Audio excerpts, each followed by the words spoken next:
everybody, this is our video for our group assignment for adaptive exercise. Our video is on people living with osteoporosis. So this is our team. My name is Bernarda. My name is Samad. My name is Thomas. And my name is Nicholas.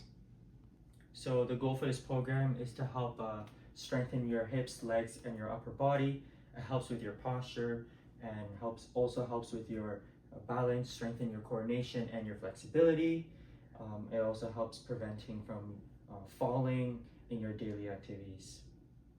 Okay, so moving on to the Canadian 24-hour movement guideline, we have 3 categories here. So for the first category is physical activity.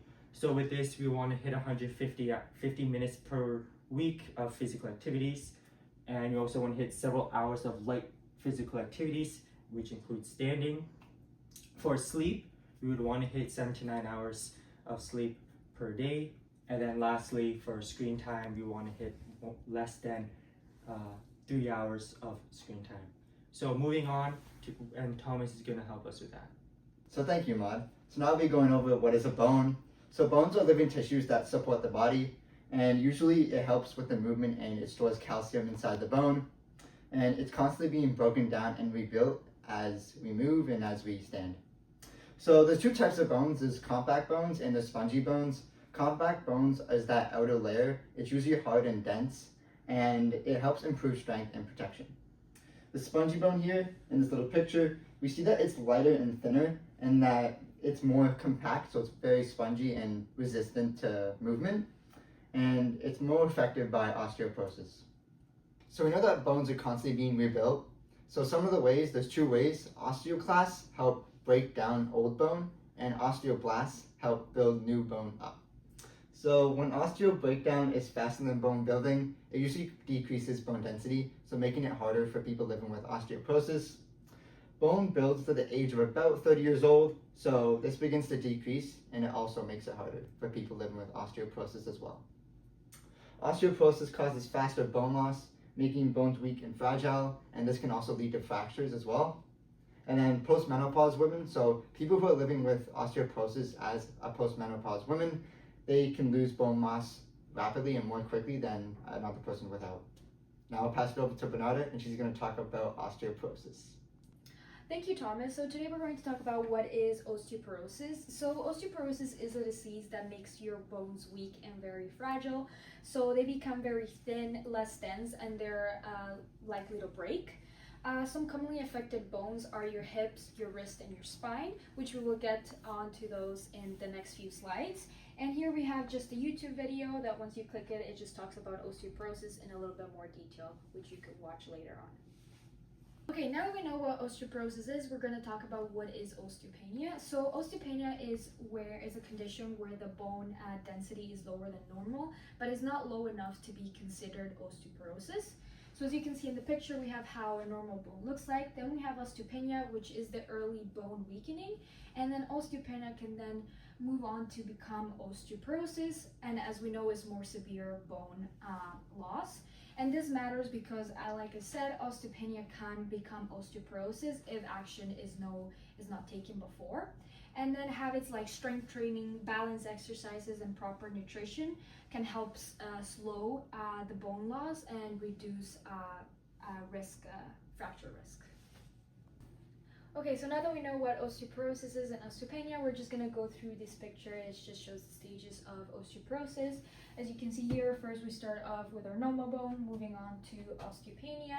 That then moves on to osteoporosis and more severe osteoporosis. As you can see in the pictures, from normal bone to severe osteoporosis, the spongy bone inside in the normal bone starts very small, and then as the stages progress, your spongy bone becomes larger. And now I'm going to pass it over to Ahmad, and he's going to talk about the statistics of osteoporosis. Okay, thank you, Bernarda. So now we're going to talk about statistics of osteoporosis in Canada. So there's over 2.3 million people that live with osteoporosis. 1 in 3 women and 1 in 5 men suffers with osteoporosis. And then over 80% of all fractures is caused by people that lives 50 years old and above. And then for some of the facts down here, 22% of women and 30% of men suffers with hip fractures. due to osteoporosis. And I have a link here. If you can click on it, it talks about more about osteoporosis. Okay, so here's some risk factors. So anyone here can develop osteoporosis here, but you're high risk if you're over the age of 50, or if you're a female that is going through menopause, or have a family that has osteoporosis in your generation timeline, or if you have a natural thin or smaller frame, as well as if you smoke or use any tobacco products, or if you drink alcohol more than 2 cups per day. And the last 2 is not getting enough vitamin D or not doing any physical activity. So now I'm gonna pass it over to Thomas. All right, so thank you, Ahmad, for the risk factors. So now we'll be going over a continuation of these risk factors that can affect someone's health and that they're more likely to develop. So we have endocrine disorders like thyroid disease, hyperthyroidism, and diabetes. We have gastrointestinal diseases like celiac disease and inflammatory bowel disease. We also have autoimmune disorders that can affect your bones, such as rheumatoid arthritis. And then we have blood disorders or blood cancers that can also affect osteoporosis, like multiple myeloma. So now I'll be going over the next slide. And this is just a continuation of these risk factors as well. But some of these medical conditions that can increase osteoporosis as like a side effect, they are diuretics, corticosteroids. Some medications can use to treat seizures, so this is also important. Bariatric surgery, hormone therapy for cancer, blood thinners, and proton pump inhibitors. So now that we know these risk factors, we have some of these highlighted words. These words can take you to a website that you can learn more information about them. So now I'll be passing it over to Bernarda, and she's going to go over the symptoms. Thank you, Thomas. So now we're going to talk about the symptoms of osteoporosis. So osteoporosis doesn't have any symptoms like other conditions do, and this is because it is called a silent disease. So this means that you won't feel anything, or there won't be any signals that you have osteoporosis. The only most common symptom is breaking a bone from a sudden fall or a minor accident. So once you break that bone, your doctor or your health provider will be able to tell you if there is osteoporosis. Okay, now we're just going to go over a continuation of the osteoporosis symptoms. So even though osteoporosis doesn't directly cause symptoms, you might notice a few changes in your body that can mean that your bones are losing strength and density. So some of these warning signs include losing an inch or more of your height, changes in your natural posture like stomping, bending forward more, as well as shortness of breath and lower back pain. So now I'm going to pass it over to Ahmad. Okay, thank you, Bernardo. So now we're going to talk about osteoporosis and how is it diagnosed. So with this, osteoporosis is diagnosed by when you break a bone, you can see it through an X-ray scan, as well as healthcare providers like your doctor can be able to find that through your height loss or poor posture. And then there's one scan, DXA scan, which uses low dose of X-ray to measure your bone, how strong your bones are, and it's really there's no pain for it. You lay on a table and then it scans all over your body to see how strong your bones are through that X-ray scan. So I'm going to pass it over to Thomas, and he's going to talk about the treatments. Okay, so now I'm going to be going over treatment. So treatment depends on your bone density test, so DEXA, and your FRAX test, which is a fracture risk score. And then this all depends on your chance of breaking a fracture in the next 10 years. So we have 2 types of risks. We have low risk. So this treatment is focusing on lifestyle changes, like improving diet. So this can be vegetables and fruits, or getting your omega-3 fatty acids. Also, you can incorporate exercise, so aerobic exercise without weight bearing, so non-weight bearing aerobic exercise. This includes like swimming, or it can also be strength training, so incorporate strength training into your routine, and preventing falls. So medicine at this stage is not needed. Next up, it's higher risk or advanced osteoporosis. So individuals over the age of 50 are more likely to develop osteoporosis, and then medications at this stage are usually needed to help strengthen bones and reduce fracture risk. Healthy habits are still important at this stage, but they are not enough at their own. And then on below, you can see that a healthcare provider will help create a treatment plan, so a structured workout plan that is right for them, and it's client-centered focused. Okay, so these are some of the prevention lifestyles that we can incorporate into our everyday lives. So we have calcium and our dairy products. So these products like dairy, they're important for rebuilding that bone and helping it produce a greater fruit. So next we have vitamin D. So eggs or fish, they're great sources of vitamin D. So they help support your bone health, which is important for people living with osteoporosis. Next we have physical activity. So muscular strength is very important because it helps improve that strength around your ligaments and tendons and bones. And this is important for people living with osteoporosis as they're susceptible due to falls. Okay, so now we're going to talk about what is hip osteoporosis. So hip osteoporosis is when the bones in your hip become weak and fragile. So the femur and leg over here is the top of your thigh bone, which is the most affected. And then the hip wick bones can easily break from falls, and that often require surgery. And then usually it has no symptoms until the fracture actually occurs. So now that we know what hip osteoporosis is, we're going to be moving on to what is wrist osteoporosis. So wrist osteoporosis is when the bones in your wrist become weak and fragile. As you can see here, this is your distal radius, which is the end of the forearm bone near the hand, which is the bone that is most affected. And wrist bones can easily break from minor falls, often leading to the Cole's fracture. And it usually has no symptoms until the fracture actually occurs. Now that we know what wrist osteoporosis is, we're going to be moving on to our last one, which is spine osteoporosis. So spine osteoporosis is when the bones in your vertebrae or your spinal bones become very weak and fragile. The vertebrae can collapse or fracture from normal activities like bending or lifting. So as you can see here in this picture, we have a picture of a healthy spine with no osteoporosis, as well as it shows you here on the inside, which is a very high bone density. And then we have a picture here with the spine with osteoporosis, and as well it has a low bone density. And then some fractures can actually cause back pain, as well as loss of height and your posture as well. And like I said, there's often no symptoms to this until the fracture actually happens, and this is why it's called a silent disease. For more detailed information on spine, wrist, and hip osteoporosis, you can click the link below. And now I'm going to pass it over to Nick. Go. Okay, thank you, Thomas. And now we're going to be talking about choosing the right form of exercises.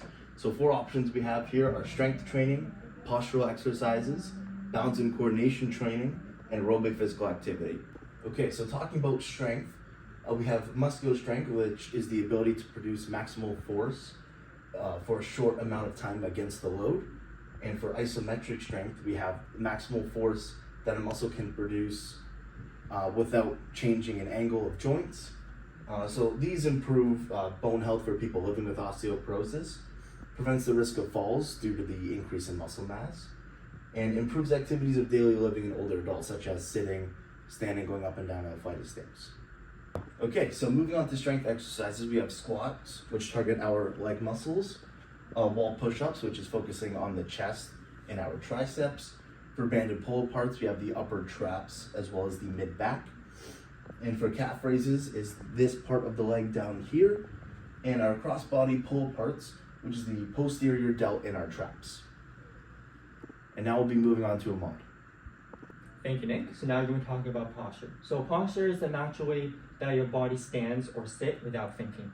So with this, whenever your back muscle gets tight or weak, your body tend to round your shoulders tend to round, your spine tend to arch.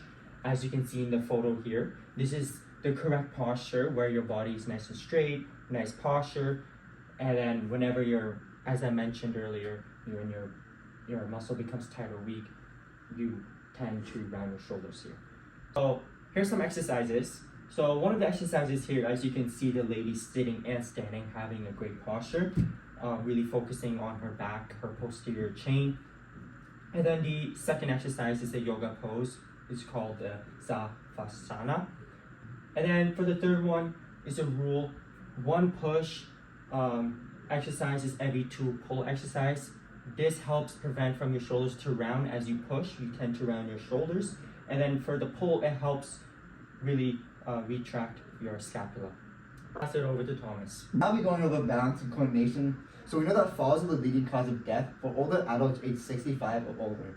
So in order to prevent this is why it is important to help older adults stabilize their joints needed in their ankle, knees, and hips, and to prevent that foot required for balance. So we have physical balance. So this is the ability to disperse weight evenly throughout the body so that a person can stand without falling. Next is basic support. So this is the area between your 2 points of contact with your feet. And then finally we have center of mass. So keeping your center of mass within your basic support as you walk is important for people living with osteoporosis because that can prevent them from falling. And then balance also challenges stability and coordination needed to perform movements that are difficult for people living with osteoporosis. The next is coordination. So coordination is the ability of the body to use different body parts effectively. So when we use our mind-body connection, so when we, let's say I catch a ball and then I'm balancing, that shows that mind-body connection that we can think while we're catching the ball and stand. So next up, it improves confidence when performing balance exercises and other daily activities like swimming and walking as well. So this means they can stay active throughout their life without worrying about falls. Alright, so now we got some balance and coordination exercises. So just to note, it's important to have a chair beside you or a wall to prevent that balance and to prevent falling, if that's the case. So this is a one-legged stand. I'm just gonna sit and do a one-legged stand, showing that we have balance and coordination. If we just leave our hands out and open, just gonna balance on one leg, feeling that kinesthetic connection between your feet and the ground. And then next up is shifting weight when standing side to side. So I'll shift my weight side to side. This affects center of mass going over your basic support needed for preventing falls. And then next we have balancing on different kinesthetic unstable surfaces. So if I took my foot off, if I took my shoe off, this would be a more kinesthetic feel. But if I have my shoe on, this is lesser kinesthetic feel, and this is potentially good to stabilize the joints and tendons in your ankle needed to prevent falls. And next up is heel to toe walking. So this is good for your ankle joints, strong ankle joints. So if I go from heel to toe, it's good for that gastrocnemius muscle and that soleus muscle, and also that Achilles tendon to strengthen those bones and muscles in there. The next, opposite arm knee raise to opposite hand tap. So this is just important to stabilize that one-legged balance on that each leg needed for exercise. It's also good for core strength and developing core strength while walking. Okay, so now I'll pass it over to Nick, and he's going to talk about aerobic endurance. Thank you, Thomas. And now we're going to be talking about aerobic exercise. So looking at endurance, which is the body's ability to repeatedly sustain effort over a long period of time, versus muscular endurance, which is the muscle's ability to repeatedly produce a force against a resistance over a long period of time. It is recommended to receive 10 or more minutes of aerobic physical activity every day. If new to exercise, we should have an intensity level of low to moderate, which on the RPE scale will be roughly 3 to 6 out of 10. If you are active already, you should be in that moderate to vigorous activity level, which is a 5 to 8 out of 10. And treadmill walking and cycling helps improve bone mass density. Some examples of aerobic exercise would be walking, running, cycling, swimming, and stair climbing. So now I'll be passing it over to Bernarda to talk about yoga. Thank you, Nick. Now we're going to be talking about yoga. As somebody who is living with osteoporosis, it is also recommended to do yoga. Yoga helps improve your balance, your flexibility, as well as your posture, and it can reduce the risk of falls and support your spinal health. Some poses might need to be modified by using a support wall or a chair might make your yoga exercises safer for you. We have a couple pictures of yoga poses down here, as well as a link that will take you to a website with more yoga exercises that you can perform. And now I'm going to pass it over to Thomas. Alright, so thank you, Bernardo. So now I'm going to be going over the movements that you need to avoid. So some of these movements can be high impact exercises such as running and jumping, and these can increase potential fractures in the future. This is because that the muscles and tendons and joints, they're not loaded enough and supported to do that type of exercise. Next is bending and twisting. So these exercises can include tennis, golf, or even just bending down and touching your toes to pick something up. And so these can also increase potential fractures in the future for your spine. And so always consult with a healthcare provider, doctor, or physio before doing any of these movements and exercises. Now that we've gone over some strength exercises, postural exercises, balance and coordination exercises, aerobic exercises, and some of the things that you need to avoid. So this is just a little link of some potential links that you can go to for more detailed information about these topics. Alright, so now I'll be going over the program design. So we have some definitions that you can refresh on your mind on your own time. So we have sets, reps, tempo, rest, and load.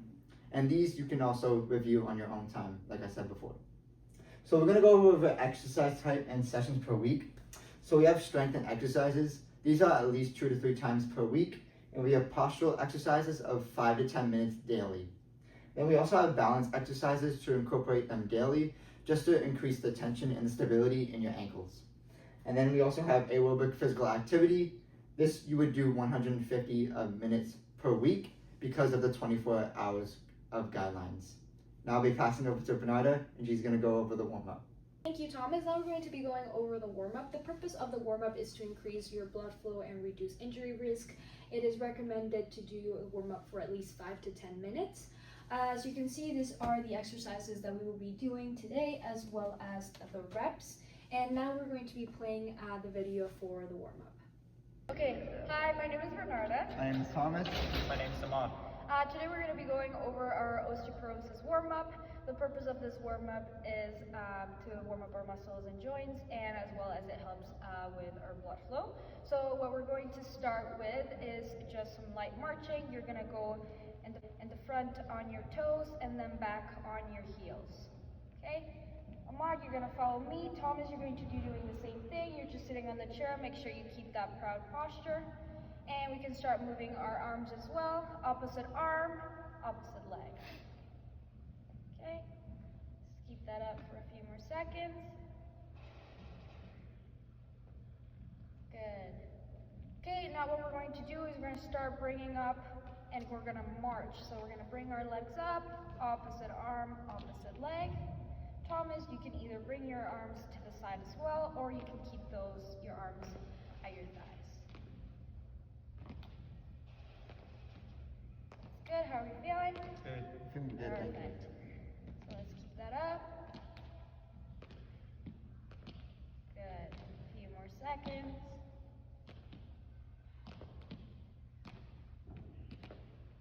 That's it. Okay, so now we're going to be moving on to our ankle mobility. So we're going to stretch up our foot out into our heels, and then going to bring it back into our toes. And then switch your foot up on in front of your heel and back on your toe. Okay?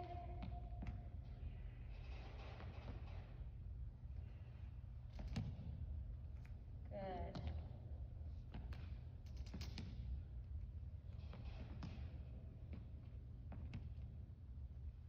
Good. Now we're going to come just back to marching again. Good. Now we're going to work on our trunk. We are going to be bringing our arms out, just close by your chest. From here, we're going to turn to our left side. Hold that there for 5, 4, 3, 2, 1. Bring it back to the front. Same thing on the other side. 5, 4, 3, 2, 1. Bring it back. Let's do it one more time. 5, 4, 3, 2, 1. Back to the front. And then one more time. Back to the front. Okay, now we're going to come back into a marching. Okay. Okay, from here we're going to do our shoulder circles. So we're going to start with a proud chest. Bring your arms to the side. You're going to shrug your shoulders up and bring them back around to the front, okay? So shrug shoulders up and bring them back around. Okay, Thomas, you just keep your arms to the side, okay? And back down. And then one more time, shrug shoulders up. We're going back and around. Okay, now let's keep going on back to marching.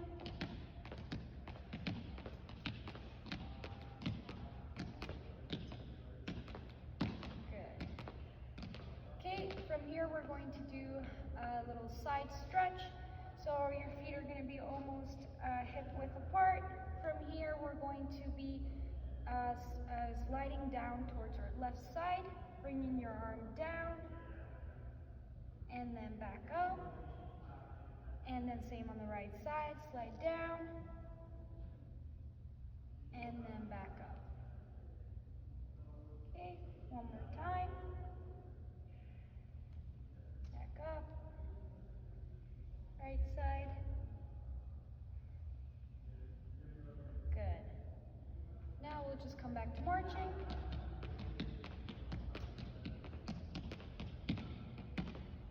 And perfect, that's it. This is our warm-up for osteoporosis.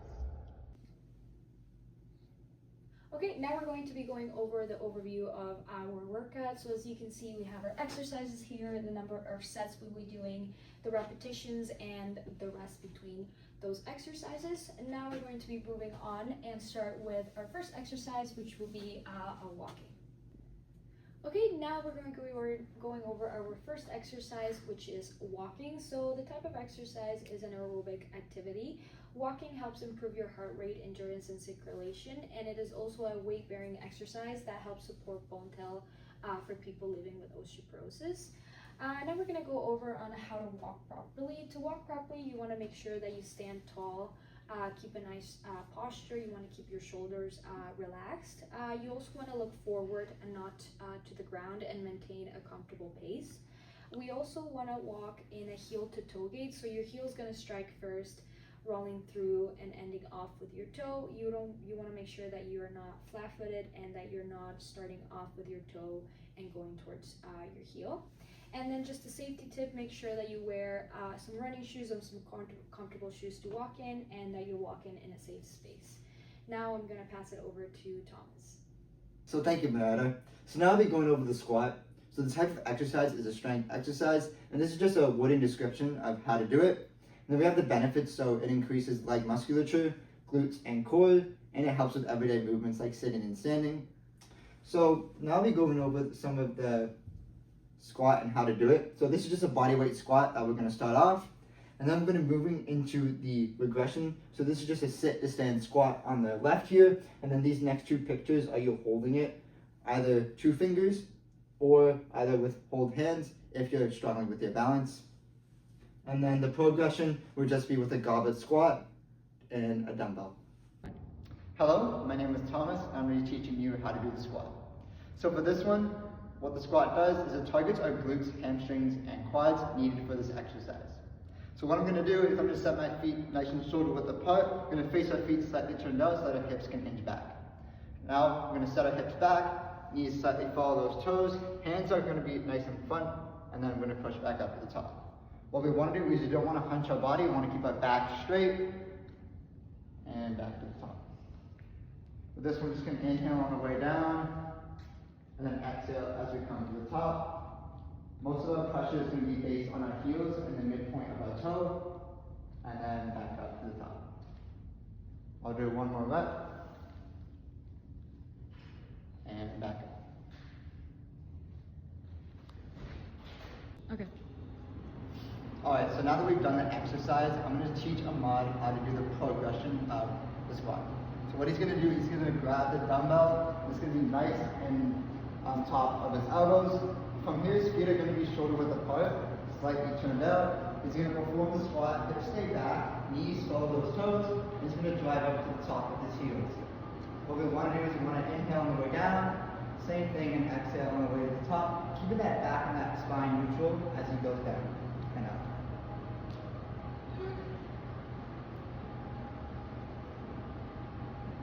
What he want to make sure is he want to have his thumb nice and parallel with his heels and with his knees, and back up.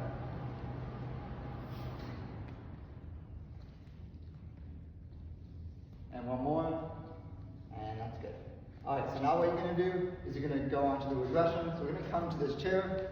What I'm going to do is I'm just going to demonstrate this for you. So we're going to sit down on the chair, back is nice and straight, heels and foot on the toe. From there, my hands are going to be nice in front of me.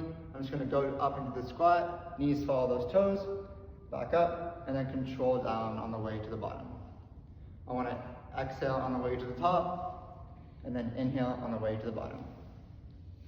So now I'll bring your mat in. He's just going to teach me how to do it. So from there, feet are going to do the same thing. Position, hip width apart, and then down and back. Exhale at the top, and then inhale on the way to the bottom, keeping his back straight. And knees follow those toes. And just do one more for me. And nice. So now that we have that, let's get them on. So now that we have that, if you need more support, you can always just grab these handles here for more support. What we want to do for this one, keeping our feet nice and shoulder width apart, slightly turned out, hinge our hips back, knees follow those toes, and be placed on the chair, and then back up to the top. I'll just do one more rep, down, and up. I want you to step in. Just going to do 3 reps of this.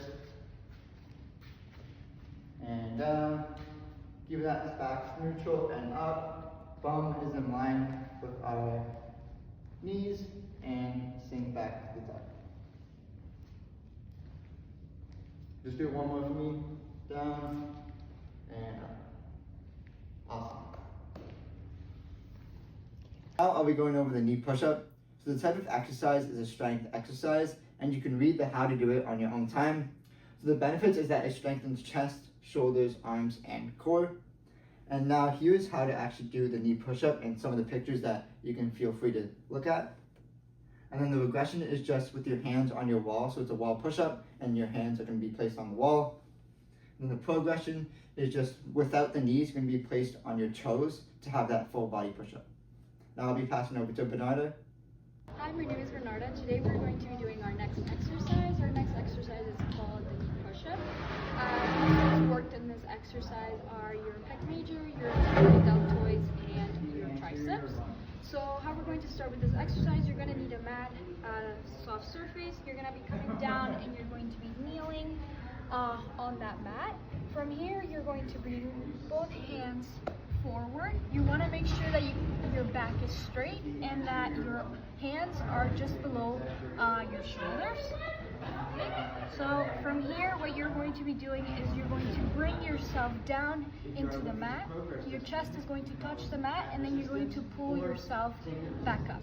When you're doing the exercise, make sure that your elbows are tucked in. You're not bringing out your hands like this when you're coming down. Okay? So I'll show you. So from here, make sure that you keep back straight. You're going to come down, touch, and come back up.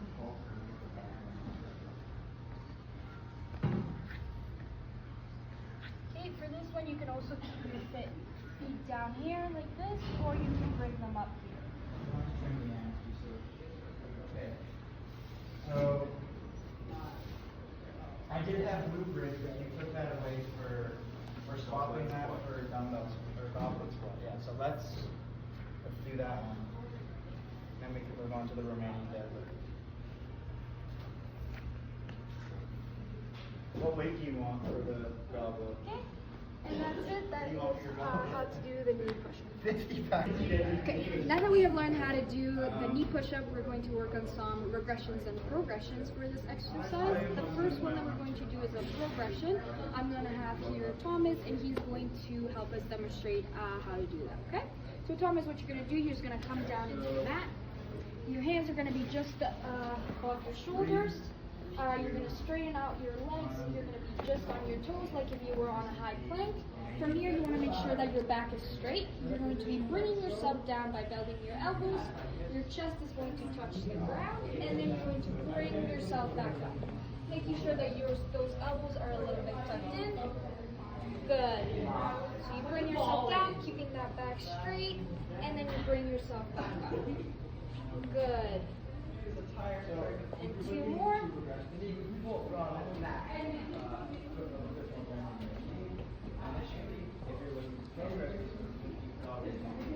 Good. Chest touches. Perfect. Now that we have done your progression of this exercise, we're going to be working on our regression of the exercise. The regression of the exercise is just on the wall. It's just a wall push-up. Okay? So I'm going to get you to go to the wall.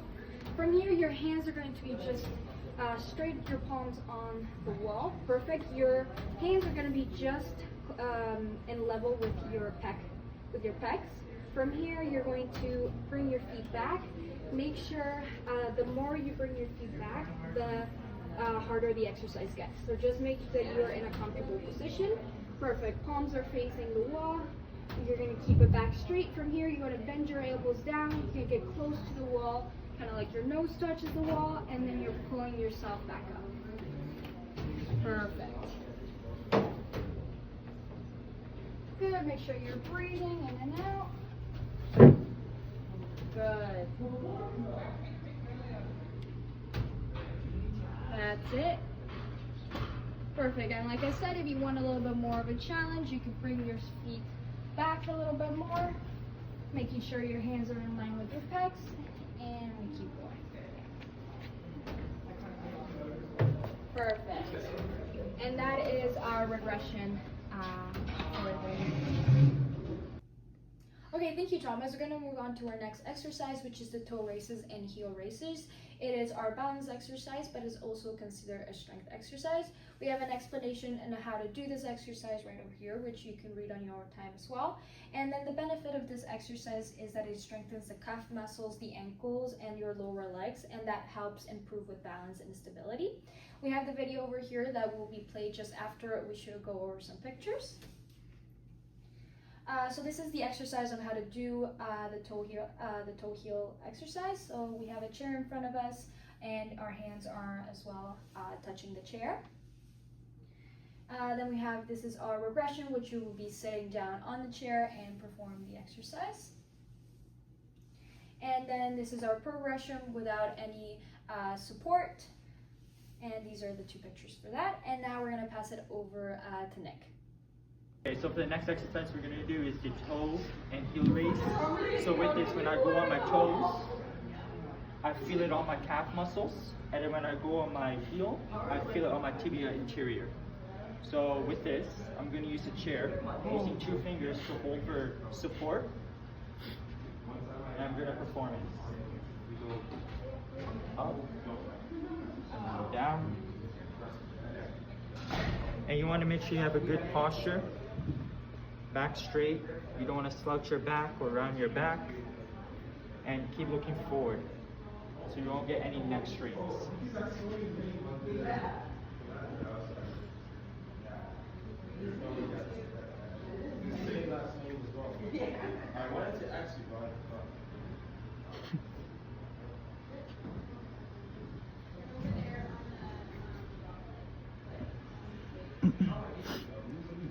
So just like that. Okay, hi, my name is Maud, and this is Bernarda. So next we're going to do the regression and progression for the heels and toe raises. So with this, Bernarda's going to go behind the chair. She's going to have her both hands on the chair, and she's going to perform the exercise by going on her heels and her toes, really focusing on the calf muscles and the tibia interior. Okay, and with this, her posture is nice and straight, shoulders relaxed, back straight, and her eyes is forward, and she's really focusing on breathing in and out for each reps. Okay? Right. But they want it from 2 angles. Just like that. Focusing on the breathing, focusing on the mind-muscle connection.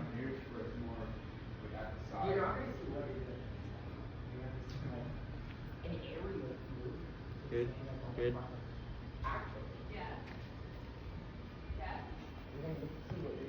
All I want to see is your front line. See, but like, if I'm holding it. Okay, and then the next part of the regression, if you can't be able to stand, is seated. So Bernarda's gonna sit, and she's gonna perform the same movements with her toes pointing, and then she's going on her heels. And as well, this is working on the calf muscles and the tibia interior. And making sure her back is straight, not slouched or leaning too back to the chair rest.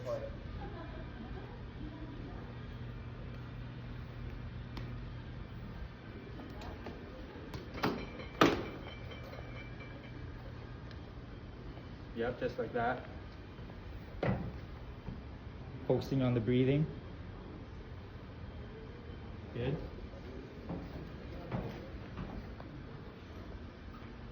Okay, so now for the next part is the progression. So with the progression, she's not going to use the chair. She's going to stand straight, shoulder width apart. She's going to go on her toes and heels, focusing on the mind-muscle connection and her breathing for each rep. Posture is straight, shoulders nice relaxed, arms to the side.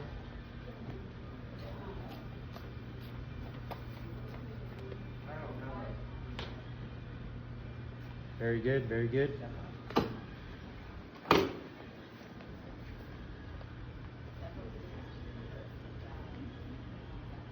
Good.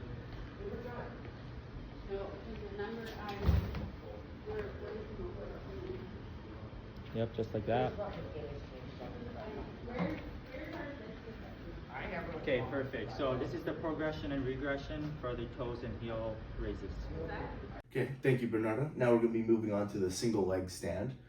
This type of exercise helps focus on balance and coordination. Here is a how to do it list, as well as our benefits. And we will show a video, but beforehand I'll show you some still frame images of the exercise. So this is the standard form, just one hand on the chair. Our regression, where we have both hands on the chair for some more support. And then the progression, removing the chair and having our hands on our hips. Hi, hello, my name is Nicholas, and today we're going to be doing an exercise called the single leg stand. So, as it says, the position, you just get behind, you'll start just 2 fingers on the chair, and you'll be lifting one leg and holding this position. So for this, the muscles it will target is everything from the calves to the hamstrings, to the quads, to the glutes, even up to your core as well. So again, just 2 fingers on there, you raise one leg, and then you just hold it, keep a nice strong chest, head forward. You can swap your legs.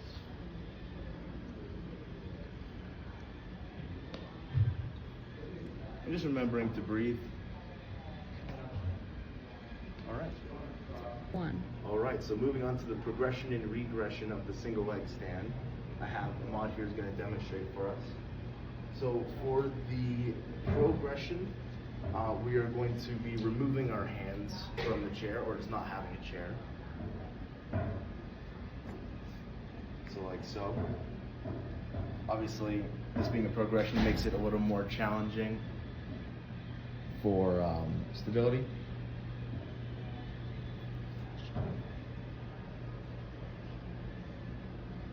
All right, that's good. So now we'll move on to the regression. And for this one, instead of having 2 fingers on a chair, you can just have your whole hands if this is too difficult. So I'll demonstrate that. And then same deal, one leg up. Makes it a little easier, gives you a little bit more support. Great job, nice proud chest, looking forward.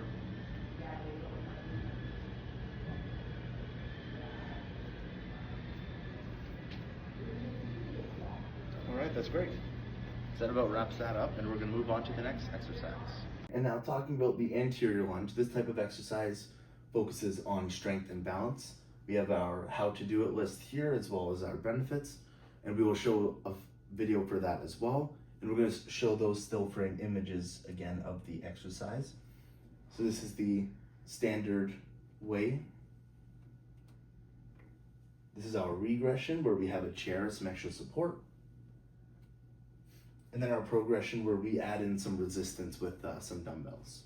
All right, hello. So now we're going to be doing the anterior lunge. So what this lunge targets is it targets the glutes, quads, and hamstrings needed for this exercise.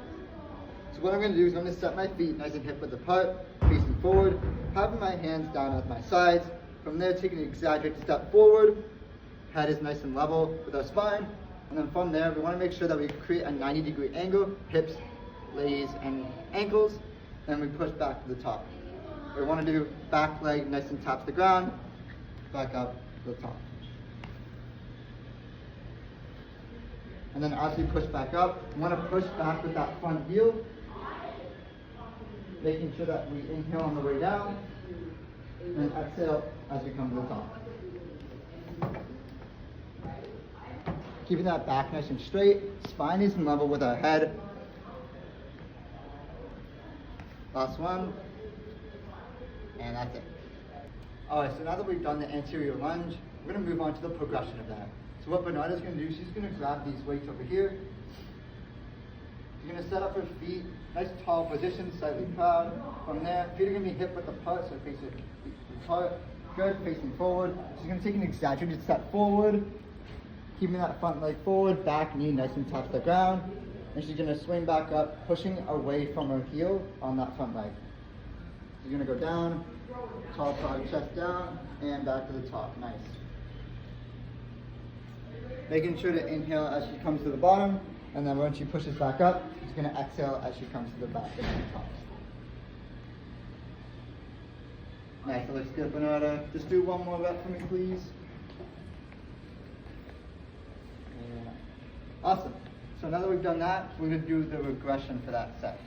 So we're just going to grab the chair. She's going to grab the chair. Nice one arm position.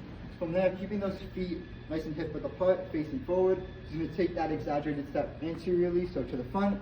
Back knee nice and taps the ground. She's going to push away from her body from those heels.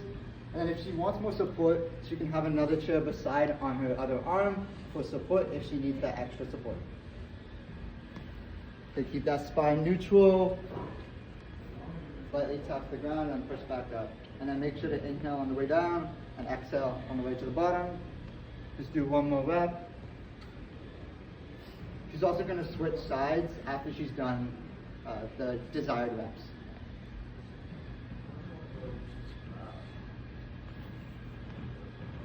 And that's good.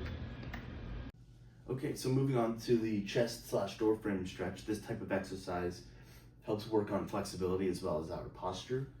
Here's our how to do it list as well as our benefits, and we'll show a video for this as well. And I'll just show our single still frame shot. So there is no progression or regression for this exercise. So this is how the standard would look. Thank you, and we'll pass this over to Thomas. All right, so for our next exercise, we have the chest stretch, also known as the door frame stretch. So for this one, the main muscles we're focusing on is the anterior delts and the pectoralis major. So just for the setup position, you have your arm and your elbow here is 90 degrees pushed up against the wall. And the leg corresponding with the one on the wall will just be staggered forward. And this way, you can just lean into it, and that way you're gonna feel that stretch all in those areas I said before. Just make sure nice proud chest looking forward, breathing obviously. Then you can swap sides. It's the same deal, 90 degrees, step forward, and just lean into it. Make sure you're breathing. All right. All right, so now that we know how to do the exercise, I'm gonna have Ahmad demonstrate for us. So as you go up to the wall, you can have your left arm and your elbow at 90 degrees. And then the leg closest to the one hoisted on the wall is just gonna be staggered forward. Slight bend in the knees, and just lean forward and you'll feel that stretch all in the chest.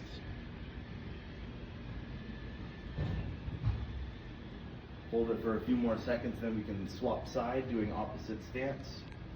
So if you'd like to do that now.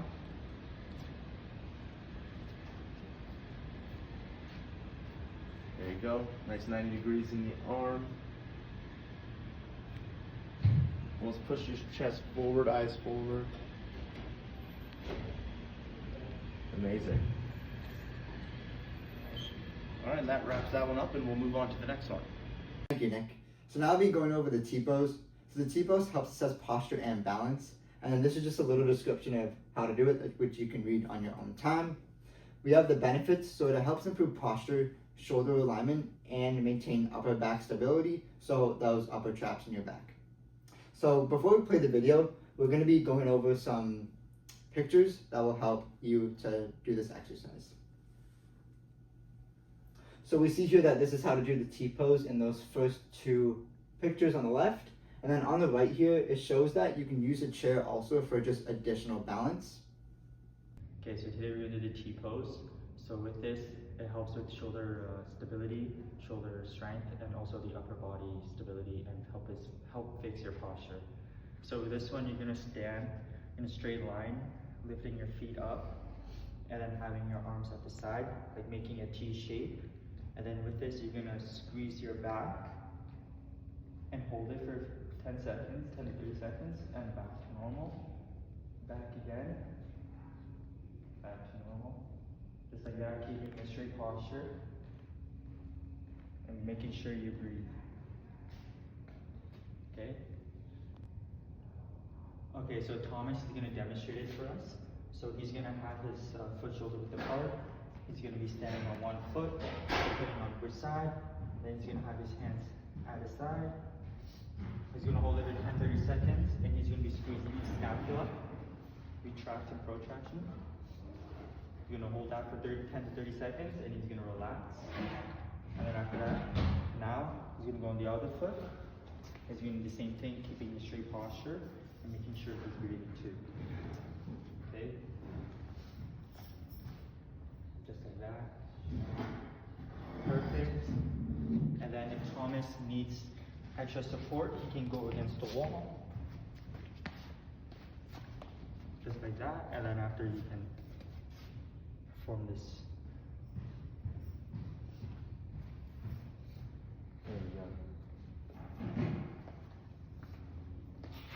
Just like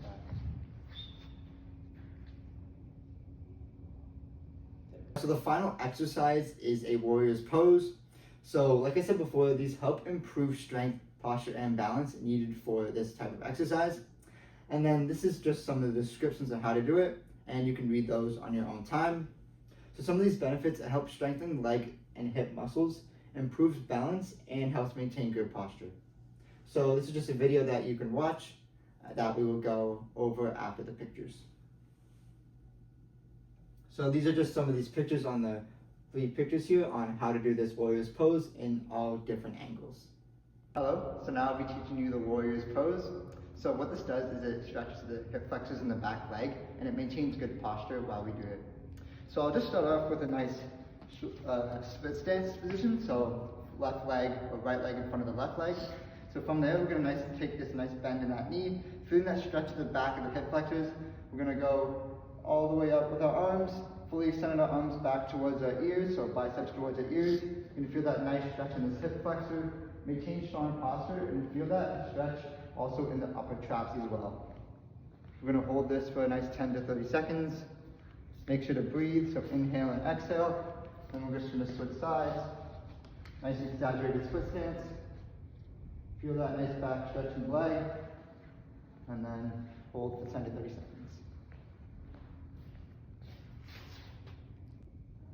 Alright, so I have a mod with me, and he's going to be the demonstrator for this warrior's pose stretch. So what he's going to do, he's going to set his right leg in front of his left leg in a nice split stance position. He's going to bend with his right knee, feeling that stretch in the back of the hip flexors. And then from there, he's going to take his arms, go all the way up, extending back towards over his head, biceps towards his ears. He's going to hold this position for 10 to 30 seconds, and he's going to switch sides, making sure to breathe as normal. And switch sides, good. Feel that nice stretch in the back leg of the hip flexors. Good, feeling that balance. Awesome, awesome.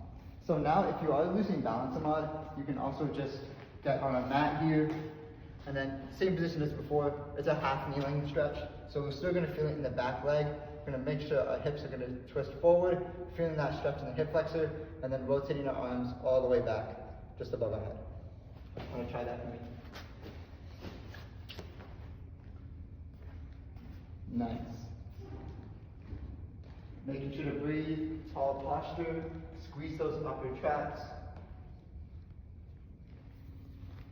And then you can switch sides.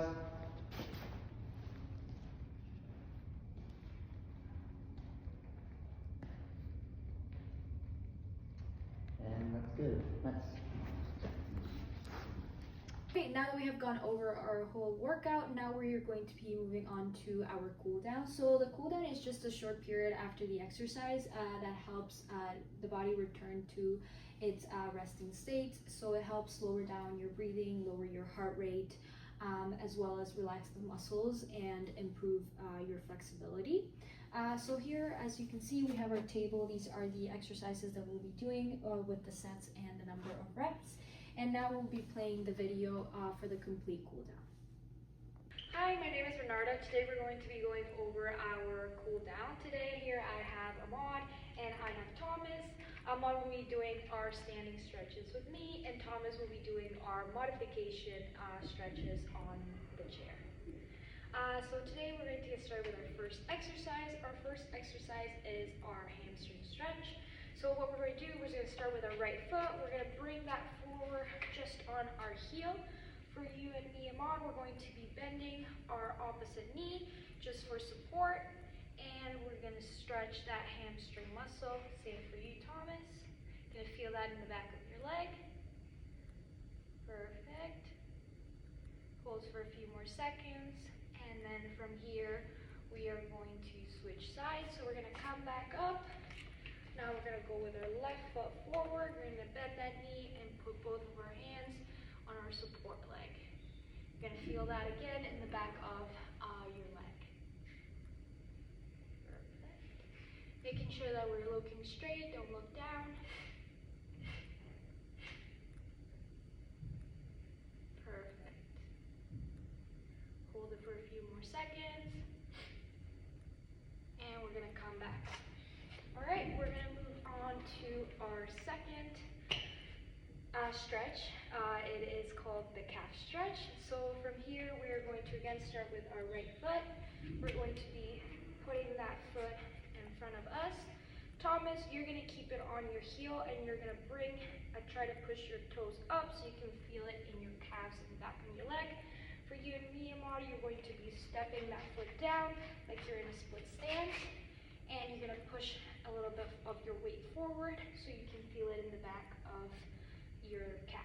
You can keep your hands to your side, on your hips, whatever feels more comfortable. Keep a nice proud chest and keep looking forward. Do we feel the stretch, Thomas? Yes. Perfect. How about you, Ahmad? Yep.